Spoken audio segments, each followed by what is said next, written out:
Hi guys, nandito na naman po tayo sa ating inaabang teleseryang Akusada. Siyempre dahil tungkol na naman itong sila na kasama sila ng kanyang kapatid na si Tristan. Pero siyempre, ito naman si Ronnie, hindi mapakali hanggang hindi makayang informasyon tungkol sa kanila magkapatid. Kung kaya pumunta ito dun sa matanda at nangyayari niya pa talaga ito. At siyempre, napilitan yung matanda na sabihin sa kanya yung mga info na kailangan niyang malaman. Pero pagdating doon sa bahay nila Lorena, talagang sinumbatan niya ito at nagwawala ito. Pero ayun na nga, napaya lang siya nung huli dahil siyempre yung binanggit na pangalan mali-mali, kung kaya't nanggigigil ito doon sa matanda.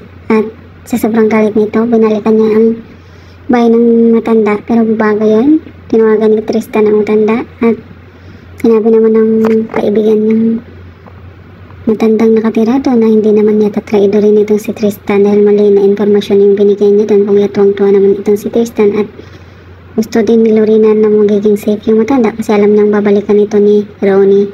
Kung kaya tinulungan nila ito makalis ito doon sa lugar. At pagdating ni Ronnie doon sa bahay kung saan gigil ito at galit na galit habang kumakatok, pero biglang dumating yung may-ari ng bahay at galit din ito dahil sa sobrang lakas ng boses ni Ronnie. At sinabi nito na lumayas na daw yung taong hinahanap niya, kung kaya't galit na galit itong si Ronnie. Pero hindi pa rin ito titigil hanggat hindi makakuha ng impormasyon tungkol sa kay Lorena.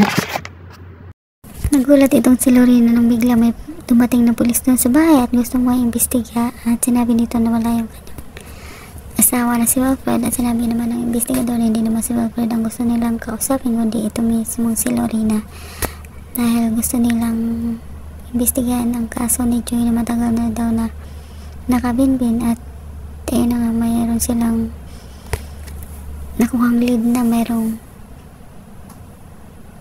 na may kaugnayan doon sa pumatay sa kay Joy, kung kaya kinakabahan itong si Lorena. At ayun na nga, nag-usap sila magkapatid ni Tristan at sinabi ni Tristan na pag-isipan nila maigi o pagplanuhan, kasi sinasabi ni Lorena na ano kaya kung sasabihin niya ang totoo at aaminin niya. At siyempre wala naman talaga siyang kasalanan doon, pero sinabi ni Tristan na wag muna at kailangan naman muna nila hanapin kung sino talaga yung pumatay sa kay Joy na asawa ni Wilfred. Itong na kung si Ronnie hindi titigil kapag hanap ng ebidensya para madiin itong si Lorena at makuha uli ang atensyon ni Wilfred.